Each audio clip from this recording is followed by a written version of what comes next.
This is the Good Government Show. They're training them for jobs that do exist in the community, whether it's training them to be a truck driver, or in this situation here, training an individual to work in parks, or for those that work in healthcare. I'm willing to steal the best ideas from other counties. We all understand that the Great Lakes areas are going to be climate refuges in the future because we have the water that the Southwest and the Southeast doesn't have. If we're doing a good job, then people don't recognize us. You don't see us on TV, you don't see us in the news. We just do the work, and our constituents, who are our bosses, are pleased. It's not always the same thing that keeps me up at night, but I got a lot of things that do. It was the New Deal. The idea was to dig out of the Great Depression with relief programs that used government funds for sweeping projects to invent money into the American economy and put people to work. One of those programs was the CCC, the Civilian Conservation Corp. That idea is being resurrected and refined in Buffalo, New York. Welcome to the Good Government Show. I'm Dave Martin. First, help us share the message of good government by liking us and sharing us on your favorite social media. Review us right here where you're listening and join our Good Government Show community. Check out our website for the link. Erie County Executive Mark Poloncarz is joining me again. I had Mark on our show back in April of 2023. If you didn't listen, go back and listen to that episode after this episode. Buffalo had been through some tough times. First, there was a mass shooting incident, and about 6 months later, they had a deadly blizzard that crippled the city. On that episode, County Executive Poloncarz gave a masterclass in crisis management. It's a great look at how a city leader deals with challenges, and there's a link in our show notes. This episode, we have some good news coming out of Erie County. The National Association of Counties honored Erie for a program called Workforce Buffalo Erie Corps. Basically, the county provides training for young men and women to become full-time Parks Department employees. It teaches job skills and how to work. Listen to what he says about using a chainsaw. One of the benefits of the Good Government Show is we can share great ideas, best practices with government leaders across the nation. And as Mark will tell you, if it works in his county, it can work in other cities and other counties. And if you want to know more, he's happy to take your call. Coming up, County Executive Mark Poloncarz back on the Good Government Show, talking about he revived a 1930s program for today. The Good Government Show is sponsored by Our. That's O-U-R for Our Community. Get involved. We hear that all the time from government leaders. Our co-brands with your government's name and logo. Your staff and the people you serve are connected and part of your community. From any device, your members provide reliable data and meaningful feedback. Ask a question like, do we want more parkland or better homeless services? More engaged conversations come through the Our app. Visit Ourco, that's OURCO.com, and book a demonstration. Once you wrap up this episode of the Good Government Show, give a listen to our friends over at Good News for Lefties. This daily podcast highlights news stories that show there's more good news out there. Other people in government are really trying to do the right thing. That's Good News for Lefties. Listen where you're listening now. I'm happy to have back with me Mark Poloncarz, who is the county executive from Erie County, New York, Buffalo, New York. Welcome back. I'm glad to be back, David. I'm glad to have you back. And the reason why I'm having you back is because you are about to win a major award here at the National Association of Counties. You are picking up an award for something called Workforce Buffalo Erie Corps, which... the brief blurb I read about this, it's modeled after President Franklin Delano Roosevelt's Civilian Conservation Corp, or CCC Corps. I'm familiar with it. Many people probably aren't. Could you explain what the CCC was and what this is all about at the Erie Corps? Well, CCC was a program that was part of the massive attempt by the Franklin Roosevelt administration to deal with the Great Depression by taking and basically bringing unemployed men, primarily from the cities, and taking them out into the rural areas to work on projects in parks, creation of national parks. A lot of the national parks we get to enjoy today were in many ways built by members of the CCC. They were paid a wage. A portion of that wage was sent back to their families, so they couldn't all spend it, which for young men, they can spend money pretty quickly. But the idea was put them to work, get money back into the economy. And it survived for about 10 years Part of our Erie County park system was built with CCC members back in the 1930s. So we were. But they did other things, like they built like huts on the Appalachian Trail. Oh, yes. They built parkland. They built the WPA, Works Progress Administration, built bridges and roads. And you're reviving this in Buffalo. Well, we revived it from a standpoint of our Parks Department and other Parks Departments were seeing a difficult time of hiring people who had the skills that were necessary to go and work in a parks field. And so what we did is we said, well, we have training dollars that are available. We'll take unemployed individuals, primarily from the urban area, and we'll give them the skills that they need to actually succeed in a job in our Parks Department. I'll give a good example of it. We have people who would apply for jobs, and then they'd be said, hey, you got to go cut some trees down. Go grab a chainsaw and do it. And they're like, what's a chainsaw? how do I even start a chainsaw? So it was that basic for some folks? Oh God, yes. If you live in the city and you're in an urban environment, you wouldn't have known the difference between a bow saw and a chainsaw. Nevertheless, how to drive a bobcat. So what we found out is there's certain skill sets that we need to train individuals. So through the Erie Job Corps program, we are training them in skill sets that they could use not just in parks, but on public works projects and things like that. And what we're finding out is the vast majority of these individuals not only go into the field, but they succeed because they know what they're getting themselves into. They have the skill set necessary to then succeed in a position where if we train them beforehand and we pay for their training, because when you have an employee, especially in an area where it's more of a blue collar job, you don't want to have to necessarily for the first 6 weeks of their job, train them in just the most basic skills possible. And what we're finding out is that's what we were doing with some of our employees. Now with Job Corps, we are getting individuals who have the training beforehand. Is it as simple as wear work boots, bring your lunch? Oh, yeah, it is. It's also how to communicate with individuals. Okay. If you're in our Parks Department, you're inevitably going to run into some of our parks users. Yes. And you've got to be able to communicate with them and have them understand that if they ask you where the nearest bathroom is, okay, this person's not an annoyance. I need to answer this question and show them the nearest bathroom is half mile down the road to the left. And for a lot of folks, the communication skills was always a big problem. And then also having them understand that if they have a job and it requires them to be at work at 7 o'clock in the morning, they have to be at work at 7 o'clock in the morning. And for a lot of folks, especially in some, they're like, well, I'll come in when I want. No, that doesn't work. If you have to open the gates to a park at 6:30 or 7 o'clock in the morning, you can't just show up at 9 and have people waiting outside. So it was the communication job skills, things that we take for granted, especially if you've been out in the field for a long time. But when you find out with younger folks, it's an issue because they've never had the training. They may never have had a real job before. And I think it's important to realize that what we're seeing, we're already into the third or fourth cohort, and every one of them who wants a job is getting hired, either for Erie County, New York State Parks, Buffalo City Parks, some of our town parks. Some of them are not maybe going to parks or going to public works departments, but they have skills so that when they get on that job, they succeed right away. It can be challenging to get people to agree to work outdoors. How are you dealing with that challenge? It really depends on the person. There are some folks who do not want to work indoors. They want to work with their hands outdoors. Yeah. There are others that would just as soon never be in an environment unless it's air conditioned during the summer and heated during the winter, which is not a parks job. No, that is not a parks job. You can get pretty cold during the winter and pretty hot during the summer. So I think part of it is just having individuals know what they're getting into before they actually start the job. One thing that really bothers me is you hire someone, you spend some time training him, and then they quit in 6 months because they just dislike what they're doing. Oh, I didn't know I had to be outside every day. Yeah, and I didn't realize I was going to have to deal with the public, or I didn't realize I would have to deal with a boss who told me to do this. I just thought I could drive a truck around. No, so it's very important that people understand what they're getting into, because we don't want to have to train someone, spend a lot of money training someone, and then do it all over again. So the training part is actually being paid for by federal WIOA dollars. through our Buffalo and Erie County Workforce Investment Board.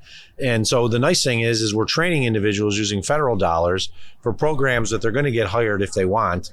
And we're finding a lot of success. And the first cohorts have been hired, and we're very pleased with them, and they seem pretty happy with the jobs. Are you confident the federal dollars will remain in place? The WEO dollars right now are staying in place. Okay. I'm hopeful that when WEO needs to be renewed, which is in about 2 years, it will. The advantage is this is a job training program through the federal government that affects all communities. It's not just in urban or blue state areas, blue county areas. WEO dollars go across the whole country. So for them to cut that would be in some ways cutting their nose off in spite of themselves, because this is a very effective way to train individuals for jobs that exist in communities. That's the key with WEO dollars. They're not training them for jobs that don't exist or you can't get hired in. They're training them for jobs that do exist in the community, whether it's training them to be a truck driver, or in this situation here, training an individual to work in parks, or for those that work in healthcare. You've said you've had 2 cohorts so far. Tell me, what are the jobs that these people have gotten as a result of the program? Well, some of them have gone right into our Erie County Parks Department. So they'll be working on all kinds of projects in the parks, from in the winter, basically plowing snow and making certain that our facilities are up and running, which also plowing snow in Erie. Now that's Erie County. That's a big job. But we also have ski hills. We also have cross country skiing areas. We of course have ice rinks outdoors. So they learn basic skills on how to do that. And then in the summer, it's just maintaining the parks, maintaining park shelters, maintaining facilities, making certain that people understand that the parks are theirs and we want them to be kept in as good a shape as possible. And the nice thing is with these jobs, and what we're hearing from the folks who are taking them, is it's not a job where they just do the same thing over and over. Every day's different. Every day they're going to get assigned different tasks, different responsibilities. Could be repairing a trail one day. The next day, they could be cleaning out brush. The following day, they could be just ensuring that our bike trails are clear of debris. So I like the idea of someone who wants to work outside, hands-on. I think this is an opportunity for them to get training, and we see it because it's been successful. And I'm very pleased to have been honored by NACO through our county on the Best in Class Award. But it just goes to show that you can take an old idea, because that's really what it was. It was taking an old idea, the Civilian Conservation Corp, and kind of updating it for today, and it still works. Whose idea was this? It was mine. Oh, this is all your fault. I'm an FDR guy. I love FDR. And we were having problems with our parks. We were hiring people and they were quitting. How did you come up with the idea? Where did it come from? Actually, it was kind of a conversation with our parks commissioner, and as well as the folks from our workforce development end, that we were hiring people and they were quitting. Yeah. And we also had a problem where 20% of my county are people of color, but in our parks department, it was only like 2 or 3%. Because we were not drawing from a pool of individuals that had the understanding of how to succeed in these jobs. So by saying, okay, we can use WEO dollars to fund this program, and we can go after at-risk unemployed individuals, including youth. We can train them. They can live in the city. We can train them in the city. We can take them out to the parks as part of the training. They understand what it's like to be in these parks. Some of them have never been in a non-urban park. Okay. That was one of the most interesting things. Is Chestnut Ridge Park in Erie County is our crown jewel. It's 1,200 plus acres. It's one of the largest county parks in America. And I think of it as like sometimes a second home. I'm there so often. Good. But if you live in the city of Buffalo and you don't have a car, you may never have set foot there. It's got one of the biggest sledding hills in all of New York. And what we found out is a lot of folks are like, wow, I thought the park was what is in the city of Buffalo, which are nice parks, but they're smaller. Baseball fields, set of swings. Soccer fields, yeah. Some running areas, and that's it. It's not like there's acres and acres of undisturbed land with hiking trails. So what we found out is this is a great opportunity to bring individuals underprivileged, may not have a job, people of color into our park system, and they love it. They love the opportunity, and it's been a success. And working for the Parks Department is kind of a fun job, isn't it? It seems to be. My staff jokes that when I leave this office, I'm going to get a job as a park ranger because I love being in the park so much. Okay, well. Just a couple of days ago, we were doing kind of a step up for being county executive? Yeah, in some ways, a lot of people would think it's a step up. But a couple of days ago, we were at one of our beaches right on Lake Erie. We have a beautiful beach, Bennett Beach, and we have a new program in which the public can help participate in cleaning up the beach, calling it beach buckets. You can pick up a bucket as you walk in, pick up debris in the beach that's left behind. And we did that. We did our press event, and then we all looked around and everyone said, no one wants to leave and go back downtown to the office. This is a beautiful beach right on Lake Erie, nice wind blowing, and the parks workers get to enjoy that every day. Well, we joke, I go back and I'm in the ivory tower of our Rath building. We're counting government functions. And if I had my choice, I'd rather be at the beach. Me too. Why do you think that, this CCC idea or the WPA idea, why hasn't that been revived on a larger scale? I don't know why, because it makes total sense. One of the things I talk about with my team is I'm willing to steal the best ideas from other counties. I'm willing to steal past administrations. Past administrations. Like we have Live Well Erie, for our health and human services. Well, that came from Live Well San Diego. So why reinvent the wheel if the wheel works? And this is a perfect example of it with regards to the old programs for the CCC. Yeah, we're not housing them in wood lodged cabins like they did in the CCC, but we're giving them the same training. Did you go back in and read about the CCC camps? I knew a little bit about it. We actually had a CCC camp at Chestnut Ridge Park. Okay. The old lodge that they built is there, but the camps where they lived are all long gone. But I am aware of it and the impact it had. And I look at it and I say, that was nearly 100 years ago now, because we're talking about the 1930s. Sure. And that legacy is still here and we're still enjoying it. Right. And it's one of the things I love about parks is you can invest in them today and know that the investments you make today are going to be enjoyed by people 50, 70, 80 years from now. But it doesn't make sense in my eyes why you don't see other counties and other governments kind of replicating the program. Because if you have a program that worked in the past and we're showing that it's working today, it's a good one. Why don't others do it? So can people call you up and say, hey, sure, Mark, tell me what's going on and how I can do this in my county? Get a hold of me and Erie County government. And that's Erie County, New York. There's 3 Erie counties, New York, Ohio, and Pennsylvania. This is Erie County, New York, and Buffalo. And we'd be glad. We've done that with other programs that we've created that have been successful and others have replicated them. And if there are other programs that are successful elsewhere and we're not doing that, I always like to find out about them so that we can replicate them. I want to ask you about a couple of other things. We were just both briefly at the Great Lakes County Forum here at the National Association of Counties. How is the condition of the Great Lakes and what are we doing there to keep the water clean? Well, the Great Lakes are better than they certainly were in the 1960s and 70s. They're still at risk. We are concerned, especially when it comes to Lake Erie, about algae blooms. Yep. You're seeing they call HAB, harmful algae blooms, on the western part of the lake that have had real impacts out there near Toledo and Put-in Bay, Ohio, and so forth. It hasn't risen to the level like that on the eastern part of the lakes, but our greatest asset is our lake. It's the fresh water. We all understand that the Great Lakes areas are going to be climate refuges in the future because we have the water that the Southwest and the Southeast doesn't have. But we have to have clean water. Yep. So one of the things that my administration... And we have to work together. Correct. This is not... the state lines, the international lines don't matter. Yes. The U.S. and Canadians, and there's Canadians here, and we work with them on a number of issues associated with the cleanliness of the lake. That has to continue. So one of the biggest projects we have in Erie County is a sewage treatment facility that we're updating that was built in the 1970s that has basically it's having about a $500 million update over a 10-year period.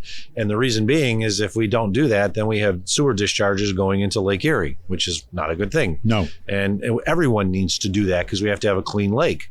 So the Great Lakes are a huge asset for all of our communities. And other areas of the country would die to have as much fresh water as we have, but we have to keep it clean. So that's why we all have to do investments and we need to work together. The issue with the harmful algae blooms comes from agricultural runoff in the Midwest. Runoff on the Maumee River in Indiana can have a negative impact to areas on the Great Lakes, such as Toledo and Cleveland, and hasn't reached Buffalo yet, but we're worried that it could. So we have to work together to address those. Are you seeing any change in the number of tourists that come to Buffalo from Canada? Oh, yeah, it dropped tremendously. How does that affect Buffalo? It has an impact. Our county's in pretty good shape right now, but our hotel taxes are down. Our sales tax in the area of recreation is down. And we know it's primarily because of the Canadians who are not coming over after President Trump attacked them, tried to say that he was going to make them the 51st state. I mean, Canada's a proud country. Their citizens are proud and they're angry. And they're not coming over like they were. We know border traffic on our area of bridges is down 25 to 30%. And it's not truck traffic that's down. The truck traffic's the same. These are all cars of individuals who would have come in the United States for day trips, for more vacations, that are not coming here anymore because they're angry. To go tour the Finger Lakes Wine District, to go swimming in Canandaigua, to catch a Syracuse game, catch a Bills game. To catch a Bills game, to go to our museums. Or follow the Toronto Maple Leafs to a Sabres game. Yeah, and it was a story about how the worst showing of Canadian Maple Leaf fans at the last Sabres game we had in April because they just refused to come over, and they usually come over in droves because they could buy tickets for less expensive than they do in Toronto. Oh. Our AKG Art Museum, it's a very big, well-known art museum, especially on modern and contemporary art. They've seen a tremendous drop in Canadians. And when they come over, they usually spend a lot of money. They're not coming over for a day. They may come over for a weekend or just a couple days. But when they come, they'll go to the art museum. They'll stay in a nice hotel. They'll go to a couple restaurants. Sure. They'll stop at some of our stores and pick up trinkets and things like that, or maybe not trinkets if they're going to a jeweler. And it's what's tough is it's a double-edged sword. They're angry because of the Trump statements on Canada and the tariffs. And the Canadian dollar is worth a lot less than it once was. So they're staying home. Too bad. Yeah, it hurts, but we're getting through it. I hope someone hears you. The last time we were on the show, you had two crises that most county executives, one of them don't have to live through, and you had two. There was a massive shooting scene, yes. A shooting incident, and then a few months later you had deadly snowfall, like emergency snow emergency that cropped up basically over, I think, if I recall correctly, about 12 hours. Several feet of snow over 12 hours. Yeah, it was the snow plus the winds and the extreme cold. We lost over 40 people over a 3-day period.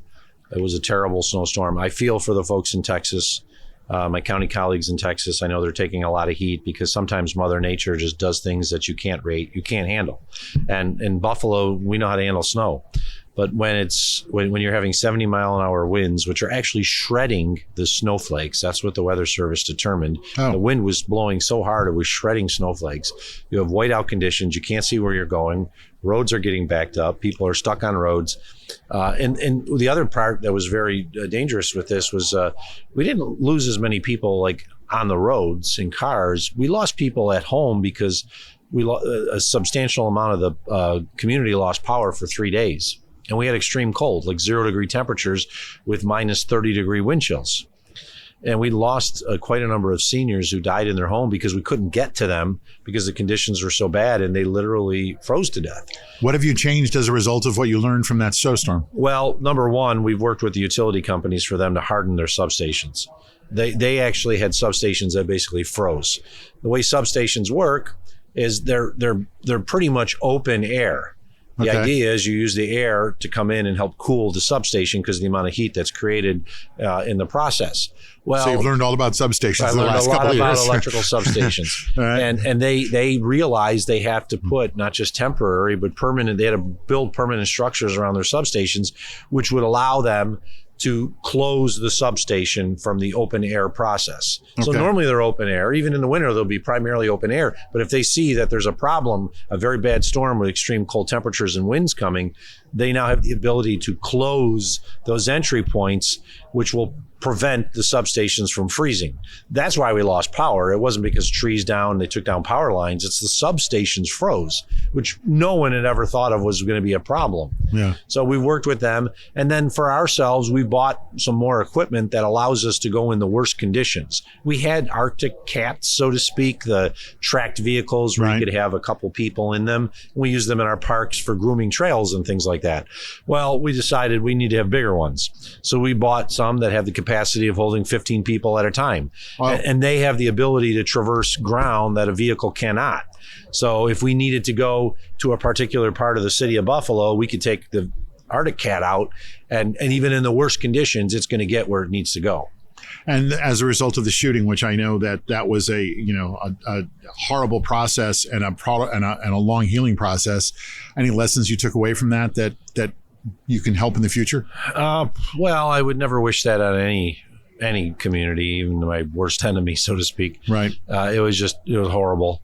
One thing that we were able to do, unlike some others, is we avoided the protests and so forth by basically just getting everyone together and saying, listen, this is a horrible incident. We had somebody from outside our area, a white supremacist, come to kill as many African Americans as he could. He killed 10. What you need to do is just immediately come together and address the needs. There was the shock of the shooting. There was the immediate response where it happened at a supermarket, which is the only major supermarket in that community, that we needed to provide fresh food for the people who live there, and the mental health concerns, which still continue. Right. We've never stopped providing mental health counseling to those who need it. But we also learned that if it's a primarily African-American neighborhood, you need to have mental health counselors that look like the people. Okay. In the neighborhood, because if they're all white counselors, maybe the individual doesn't feel as comfortable after a white supremacist came into the community. Yeah, I can see that. So we've made recommendations to other communities that unfortunately have dealt with mass shootings. It's just a horrible thing that you don't want to be a member of that club. We're a member of that club permanently. Yeah. And sadly, more and more communities become members of those clubs. We're still dealing with the mental health concerns. The supermarket's back open. They're building a memorial to the individuals who were slain. But we're still going to, as we realize. Do you make an effort to go down to that market yourself? Well, yeah, because it's actually fairly close to my house. Okay. It's the closest major supermarket to where I live. Oh, all right. Do you go to the supermarket yourself? I do. Pick up groceries? I'll pick up groceries there in the evening, especially if I know the area well. I know some of the employees there. How long does it take you to get through the supermarket? Oh, not that much more than it would be anywhere else. Oh, Mr. Executive. Yeah, while you're here. Well, I get that. I do. Yeah. I get that at any supermarket. Okay. But if anything, I usually get more of especially from the staff, we appreciate you coming, not just once. Okay. Doing an event and never showing your face again. You actually shop at our store. And I go, yeah, it's about 1.25 miles from my house. And it's real easy to get to by car for me. And and that's the thing that happened. It was in an African-American neighborhood, but it's a neighborhood that that supermarket provides services for a much larger group of neighbors. Like yourself. Yeah. And so it was important that it reopened. There was some people didn't want it to reopen because they didn't want to have to think about ever setting foot. And some folks have never set foot back in the place again. Understandable. I fully understand that. Yeah. That's why we also have to ensure that we have other options available. Okay. And if they still need mental health assistance, we provide it to them. All right. We asked you a bunch of questions the last time you were on. We're going to ask you those again with a little twist. Okay. All right. It was called the War to End All Wars, but it didn't. 3 royal cousins, all kings, one from England, one from Germany, and one from Russia, blundered their way into a war, a completely avoidable war that left millions dead in the trenches across Europe. Good Government Show executive producer Jim Ludlow details the blunders, mistakes, and bluster that started World War I that didn't end all wars. The book, The Royal Cousins, details the events and creates an alternative history. Imagine if World War I never happened. It didn't have to. Just read it yourself. Download the book today on Amazon. It's just 99 cents and a timely look at history. After you get done with this episode, hear more good government stories with our friends at How to Really Run a City. Former mayors Kasim Reed of Atlanta and Michael Nutter of Philadelphia and their co-host, journalist and author Larry Platt, talk with guests and other mayors about how to really get stuff done in cities around the nation. Check them out where you're listening now or through their nonprofit news site, thephiladelphiacitizen.org/podcasts. So we've gone over some of these things, but I urge people to listen to your first show and compare answers.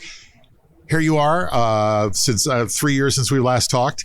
Has your definition of good government changed? What is good government?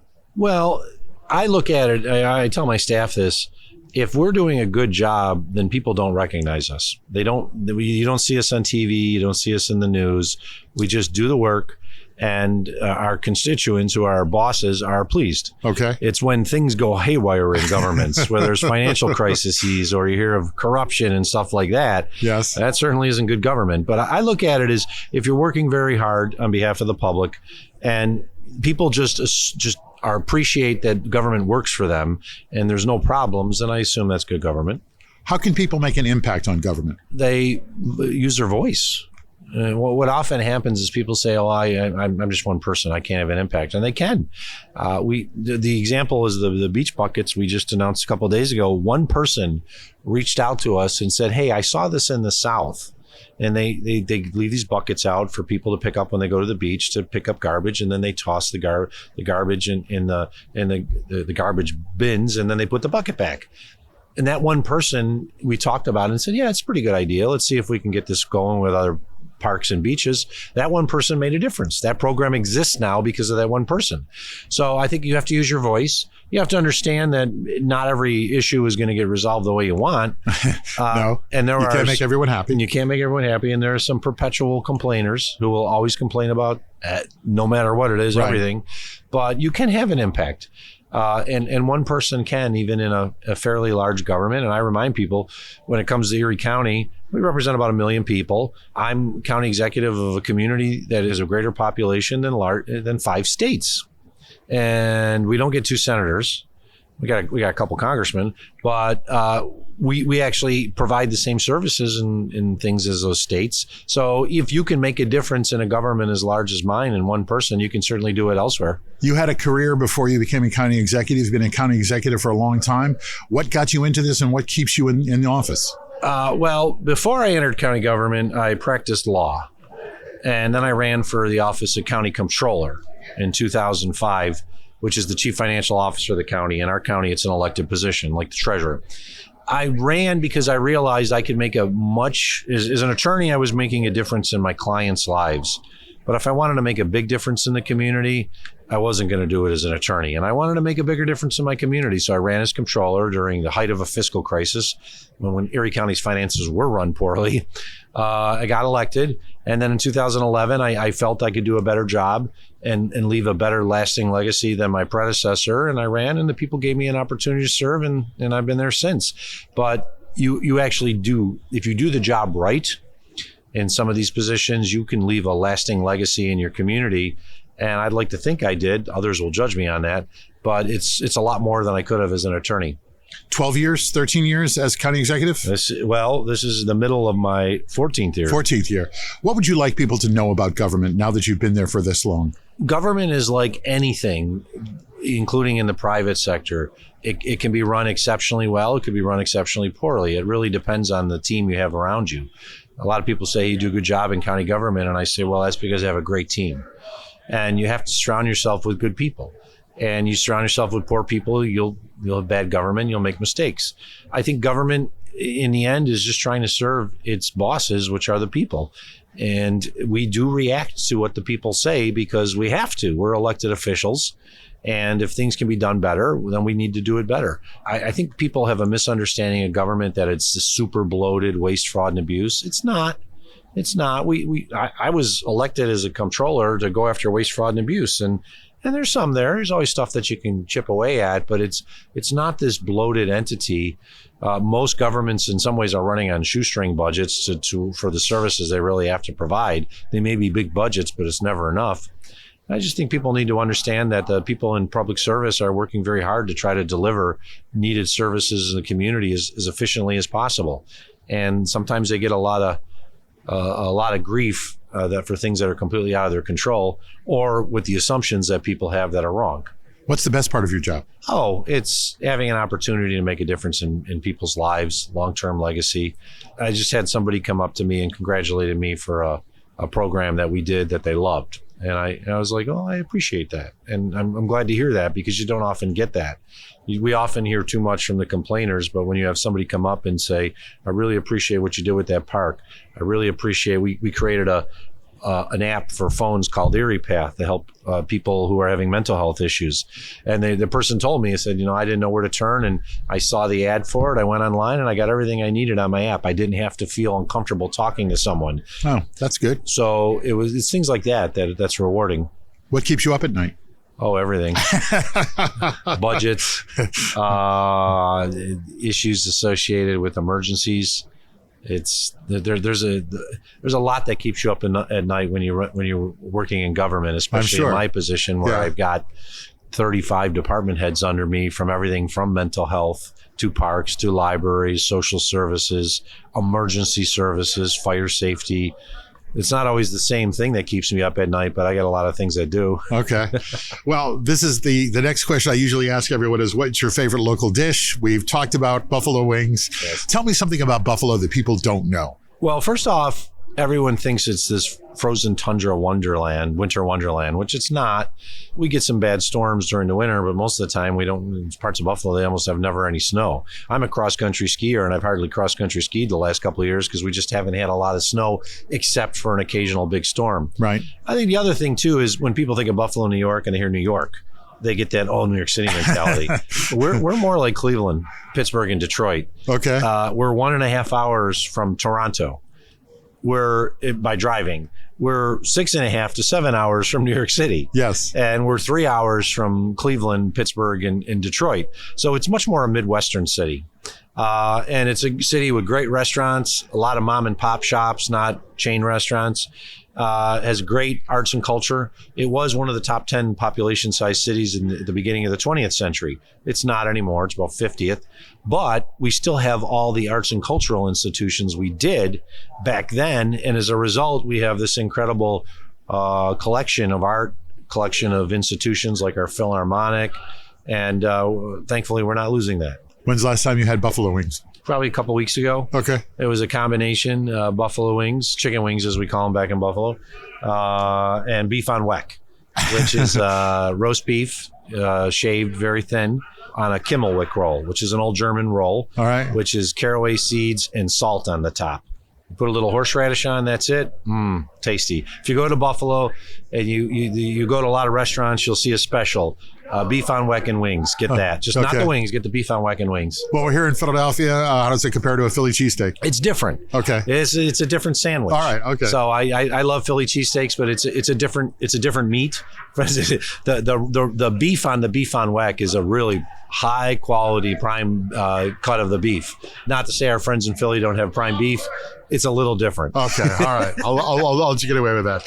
This is the Good Government Show. We always bring it back to good government. Give me an example of some good government projects you're excited about in Buffalo. Well, I think one that we've been working on is trying to create a more efficient transit system and making certain that street lights and stop lights are coordinated so people can get through quicker, which has a dual purpose. It not only makes transportation faster, but it also has a better effect on our environment because cars idle when they're at stoplights. We're working on that kind of a project, also in conjunction with bike lanes. We're focusing. Good, I like bike lanes. Yeah, bike lanes are important. It's not always easy in some of the older communities that have smaller streets to have 2 lanes of traffic and 2 bike lanes, but we're working on that. We're also trying to create a more regionalized system with regards to our planning. Unfortunately, in New York, they have what's called home rule, which allows the lowest level of government to provide the service that they want. As a result, we kind of have a lot of smaller municipalities that have separate planning departments. We want to kind of regionalize that so we can have more efficient planning as it comes to moving forward.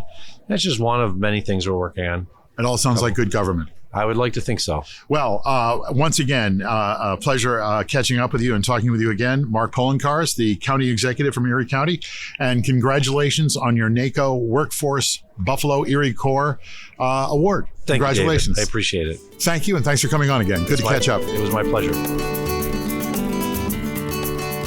Want to hear more about good government? Check out another show I host, Leading Iowa, Good Government in Iowa Cities. I host the show with Brad Kavanaugh, mayor of Dubuque, Iowa, and the immediate past president of the Iowa League of Cities. Together, we talk to leaders in Iowa cities. We talk about what works and what good government looks like in Iowa. Join us right here where you're listening now. That's Leading Iowa, Good Government in Iowa Cities.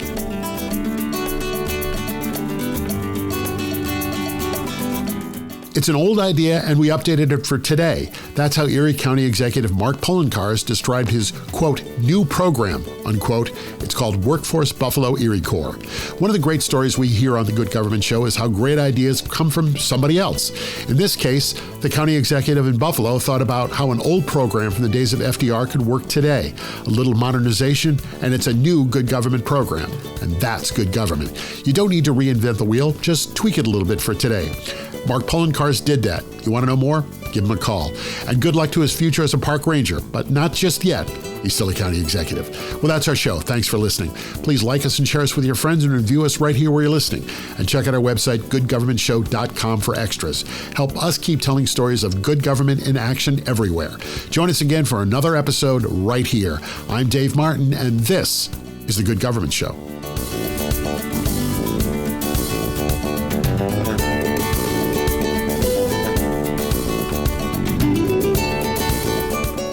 The Good Government Show is a Valley Park production. Jim Ludlow, Dave Martin, that's me, and David Snyder are the executive producers. Our show is edited and produced by Jason Stershic. Please subscribe, then share us, and like us and review us. That's the best way to make sure we're able to keep telling these stories of our government working for all of us. Then listen to the next episode of The Good Government Show.